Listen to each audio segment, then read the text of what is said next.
in Hell by E.A. Wallis Budge from 1905.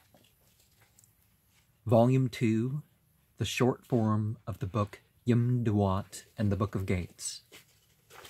Chapter 11 is called The Gate of Abta, the 9th division of the Tuat. Having passed through the 8th division of the Tuat, the boat of the sun arrives at the doorway called Shufat,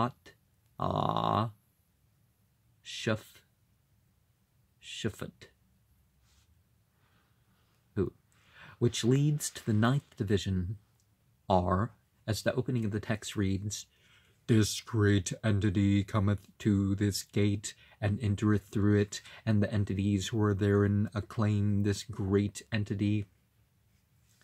The gateway is like that through which the entity passed into in the previous division, the 8th of 12.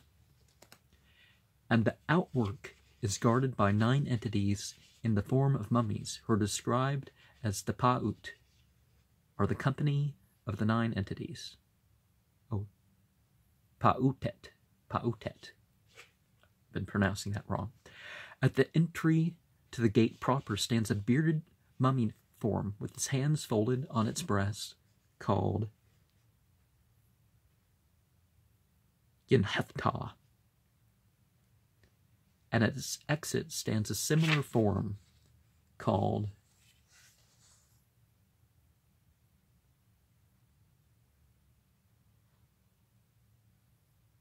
Vremene Te.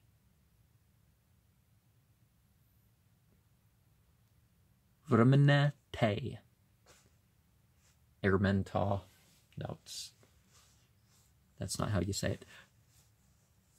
Each of these is said to extend its arms and hands to Ra, and that's pronounced Pa Suf Fun Rai, or Pa the Araf put that.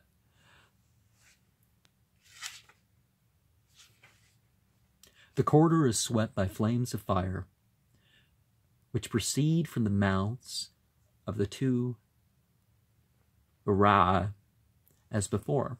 The company of the entities who guard the outwork address Ra and say, "Come thou to us, O thou who art the head of the horizon, O thou great entity who openest the secret places, open for thyself the holy pylons, and unfold for thyself the holy doors thereof." The monster serpent, which stands on its tail and guards the door, is called Yab-Te. So the gate is called Yab-Te. And the 2 lines of text, which refer to his admission of Ra, read, "He who is over this door openeth to Ra, Sa saith unto Yab-Te, open thy gate to Ra, unfold thy portal to Kutte, so that he may illuminate the thick darkness, and may send light into the hidden abode. This gate closeth after this entity hath passed through it, and the souls who are on the other side of it wail when they hear this door closing upon them." And the goat of Yab-Te is here. Notice the differences in what it says, in the implications beyond the written letter. Okay. I think I've shown you the characters, correct? In the middle of the division, we see the boat of Ra being towed on its way by 4 entities of the Tuat. Entity is in the same form as before, and Sasa stands on the lookout, and Heka obeys his instructions as to steering. The procession which marches in front of the boat consists of, and we see the boat of Yith-Ra in the 9th division of the Tuat. So the son of Ra, S-U-N.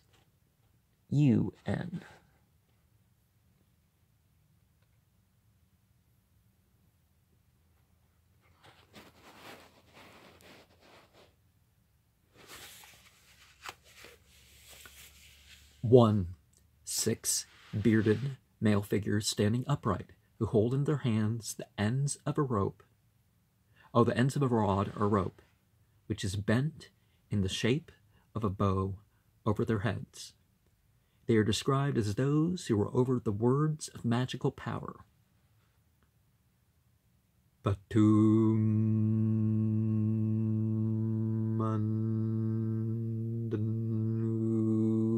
Hakayu.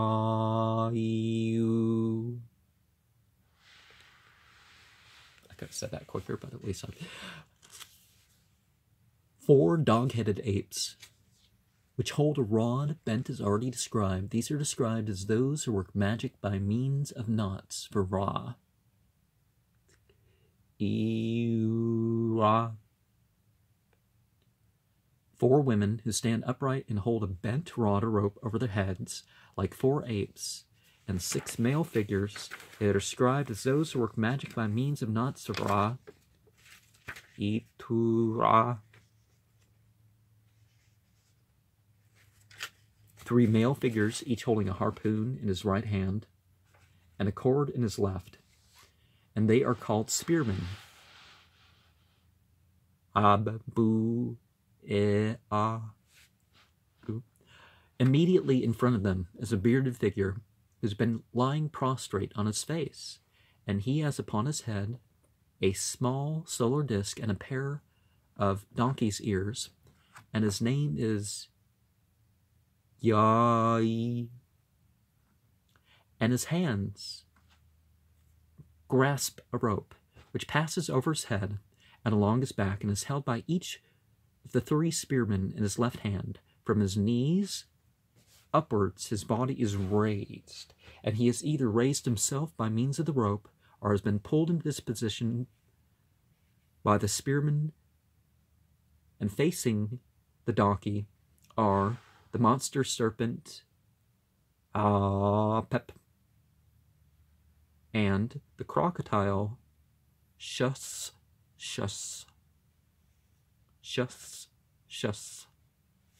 Yeah. Palatal S. Well, I need that, but anyways. And before I say the text, which refers to the rest of this section, the great demons and demonesses and the apes casting spells on the Apep. So spiritual warfare amongst the fallen. And we have our entities nonetheless. The spearmen.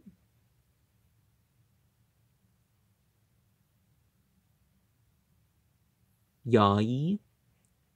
Apep. Shus. And so let's consider what it says, and let's consider what the meaning beyond the written letter is.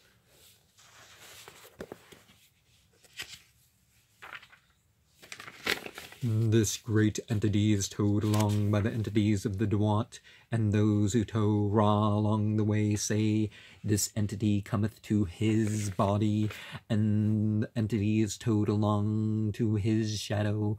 O be thou at peace with thy body, and we will tow thee along in thy integrity to thy secret place. Come thou, O Ran, be thou at peace with thy body, for thou shalt be protected by those who are over the curved ropes. The text, which refers to the 6 men, the 4 apes, and the 4 women with nets over their head, reads, and so these entities of the south raising the standard of the south, which is the conical head, the basis is of the north, isn't it? And so consider what this means and what it represents. Those who are on this picture march before Ron. They utter the words of power against Up and return to the Arit of the horizon. They journey onwards with him into the height of the heaven, and they come into being for him and the Yatrite. You know, the two portions of the sky, which Ra rises and sets, or allegedly rises and sets, and they cause him to rise and nut, and they say their words of power, which are these: out upon thee, O thou rebel serpent, out upon thee, thou monster that destroyest, thou Pep, that sendest forth thy evil emanations, thy face shall be destroyed, O thou shalt advance to the block of execution, the Namu are against thee, and they shall hack thee in pieces, the Yayu are against thee, and they shall destroy thee, and the shall drive into thee, and they shall enchant thee by means of their hail. Thou art destroyed, dashed into pieces, and stabbed to death, O serpent. Shus.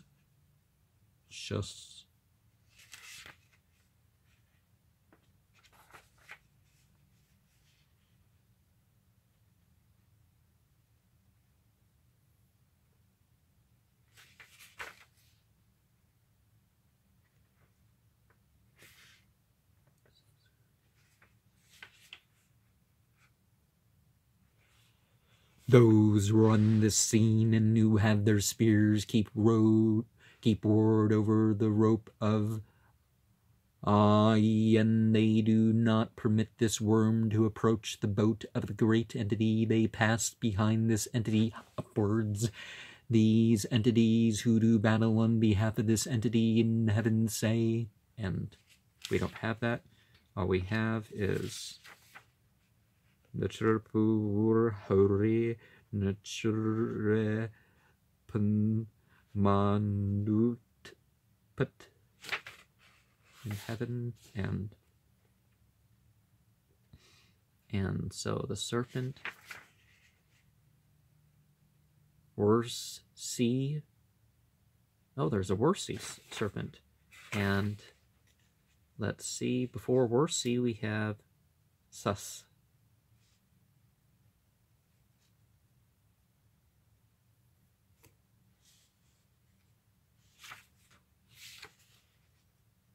Okay, it's Worsey. Worsey, not Cess. Not Cess, okay. Not Cessy, Worsey.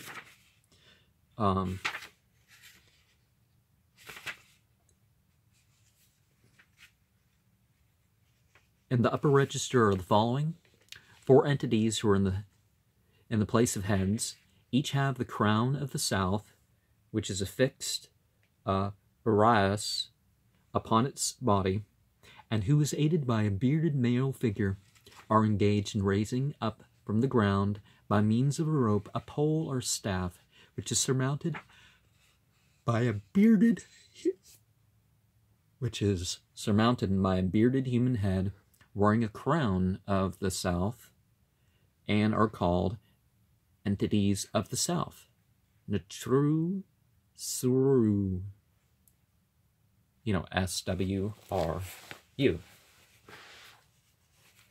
And the bearded male figure, he who is over the front head, is Put Katet.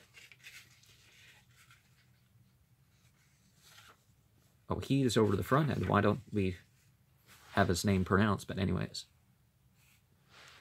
4 entities who are in the place of heads, each have a crown of the north, which is affixed to a rise upon his body, and who is aided by a bearded male figure, are engaged in raising up from the ground by means of a rope, a pole or staff, which is surmounted by a bearded human head wearing a crown of the north.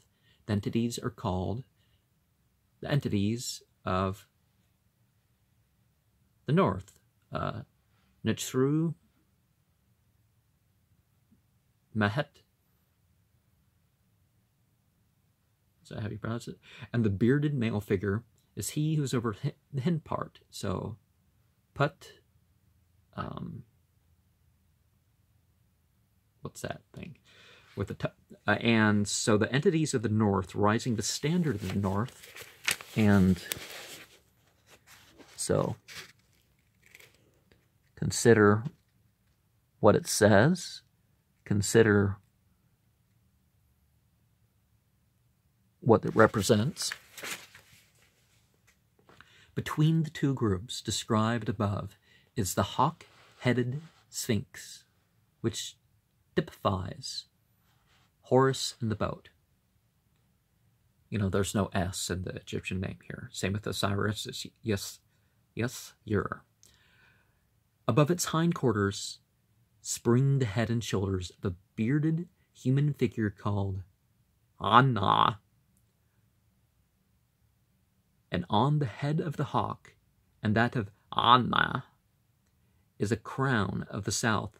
Standing on the back of the sphinx is the figure of Hareset. Oh, Hareset.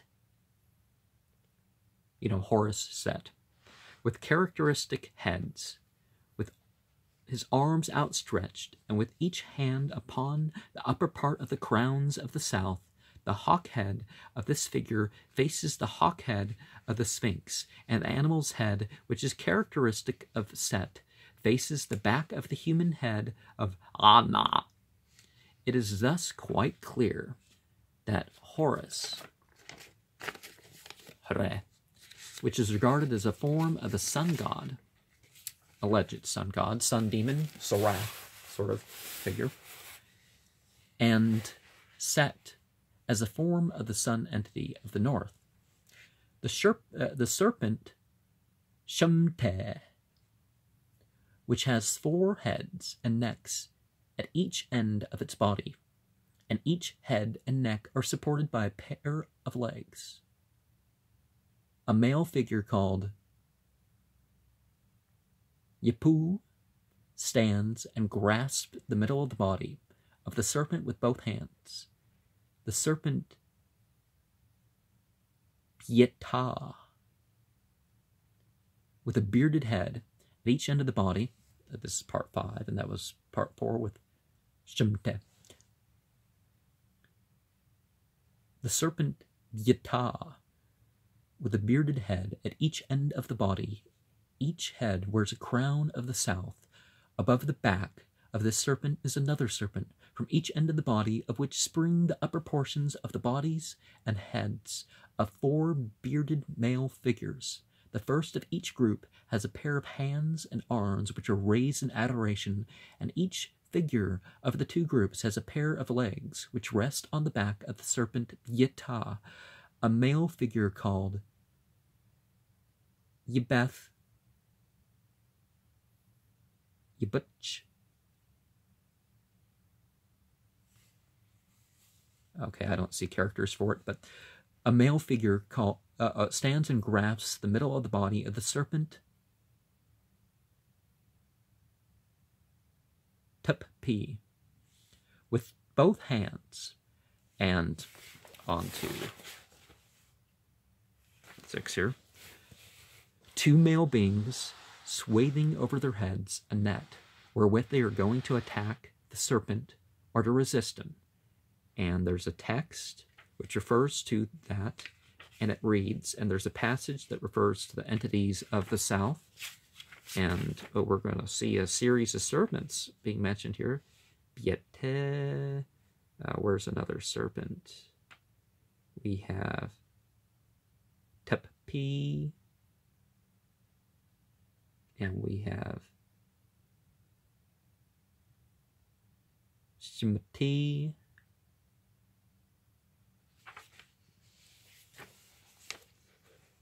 and the Shimti serpent, and his warder, Yapu. And consider what it says, consider what it represents.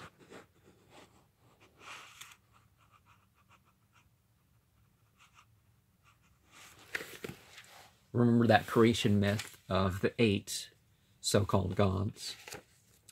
That we may be passing on to something else. Those who are in this scene rise up for Ra, who saith unto them, receive ye your hands, O ye entities, and draw tightly the front end of your rope. Hail, O ye entities, come into being. Hail, possess ye the power of light, O ye entities, and come ye into being. O ye entities, possess ye the power of light, O ye entities, by my coming into being in the secret place, and by my power of light in the hidden place, in the chambers of things. And before we share the passage that refers to the Horus set, we have the serpent, Abta, and Tuat, and the warder,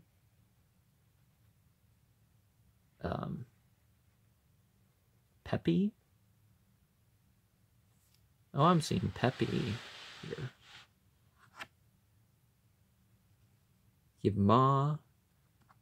And where's the warder? Oh, Yibutch. Oh, it is a TJ. Yibutch. Yibcha. Yibcha. And Pepi? Isn't that supposed to be because Pepi... but anyways. Pepi, the alt-right frog, he's there. So they're becoming human now. So what else might that represent? But anyways, let's go on. Ra maketh to arise this entity with 2 faces going in after Ra hath passed by him. The passage which refers to the entities of the north reads, Ra saith unto them, let your heads be to you, O ye entities, receive ye your crowns of the north, and pull ye tightly at the hinder end of the boat of him that cometh into being from me. Behold now Horus of the handsome face.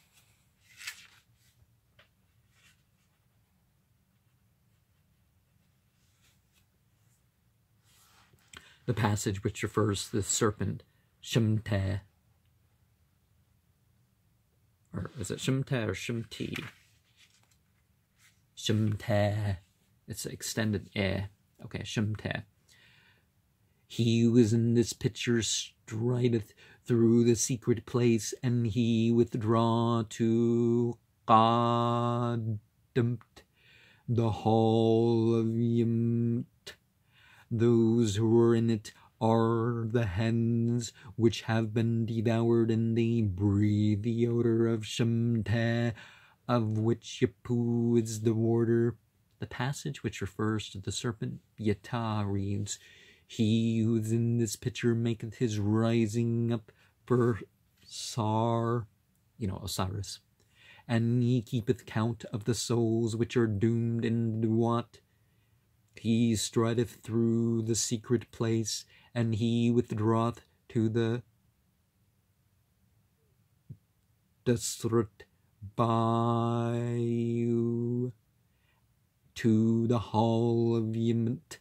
Then Tepe entereth into Biata.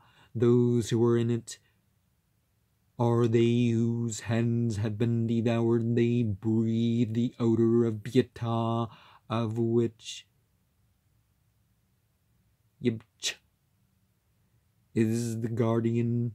The passage which refers to the 2 entities with nets reads, these are the entities who make use of words of power for Horus Ra and the Ra in the Yimit over the net, and they make use of words of power on those who are in the net, which are in their hands. And before we have the lower register, let's see what 2 entities with nets have to say. Did I maybe?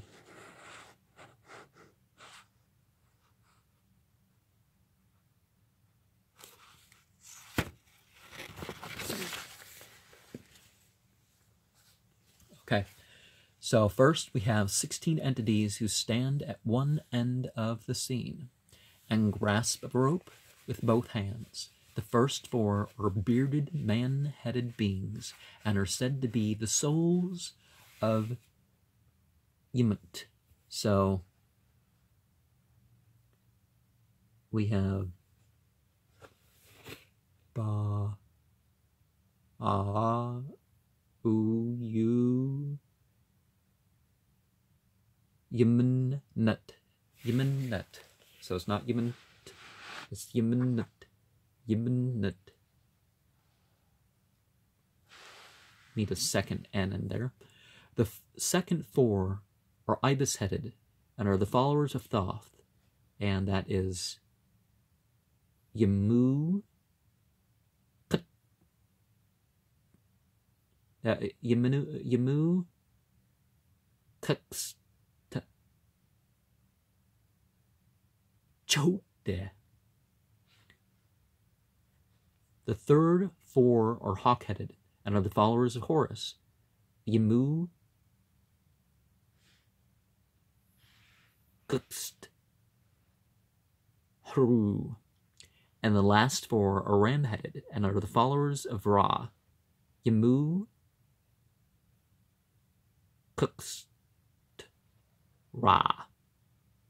8 bearded, man-headed beings who stand at the other end of the scene in 2 groups of 4 and are described as powers. Suksum-e. Ooh. Suksum-e. Each grasp a rope with both hands. The rope is held by these 3 groups of beings, is attached to the legs of an enormous serpent, Spree. The serpent has a head at each end of its body, the foremost part, which is supported by a pair of human legs. From each end of that portion of the body, which lies flat on the ground, springs a Arias. On the center fold of the body, you know, the snake from the forehead. On the center fold of the body is seated a hawk, which wears a crown on its head, the double crown, so not just this conical thing, but the thing that rests the conical thing. The hawk is the symbol of Horus of the Tuat. Haru Duate. The text which refers to this section of the scene reads, and look at the souls of the Yementit and the followers of Thoth, Uto Kthbre, Dahute. And what does this mean? What does it imply?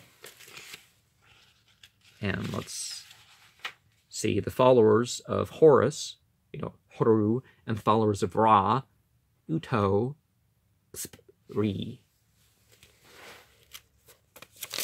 Let's look at that scene again.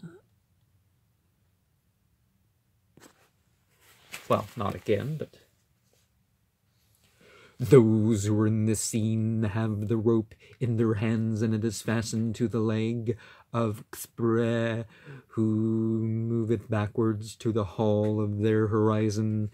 They tow this rope with the entity in their horizon, and they tow him along into the sky. They live up upon the things of the south, and their sustenance is from the things of the north. On that which cometh forth from the mouth of Ra, the voice of this serpent Xpre goeth round about and travelleth into the secret place after Ra hath entered into the height of the heaven. And the 4 groups of, each containing 4 beings, say unto Ra, come, say, on the 4 groups containing 4 beings, say unto Ra, come, O come after thy transformations, come, O Ra, after thy transformations, appear, appear after thy transformations, appear, O Ra, after thy transformations in heaven, in the great heaven. Hail, we decree for thee that thy habitations by the excellence which is in the words of the mighty one of forms in the secret place. And the serpent Spree and Hore of the horizon. Oh. Spur. Ye. That's a variation not too common. But let's look at that. See what's going on there. Okay, so I see it on the screen, so that should work.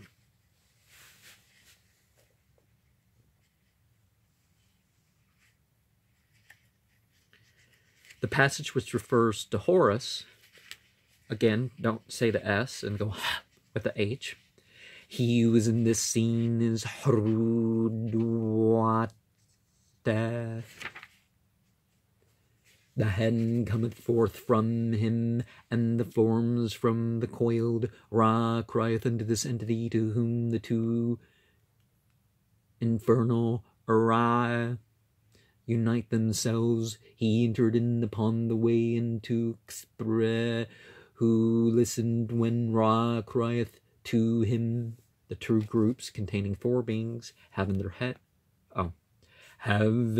hands the rope which is fastened to the foot of Xpre, and they say to Ra, the ways of the hidden place are open to thee, and which are in the earth are unfolded for thee.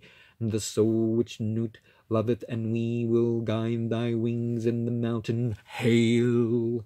Enter thou into the east, and make thou thy passage from between the thighs of thy mother.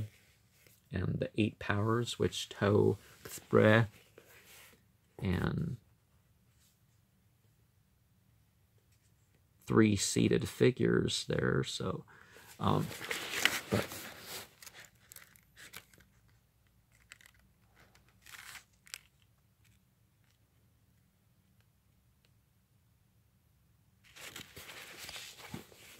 source and result mixing together. And the next is the gate.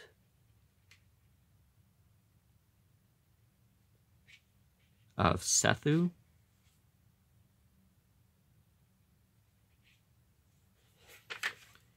The gate of Sachu. So S, TJ, and then W. Chu, which you should distinguish between Jew and Chu. And of course, Chu. Sharma.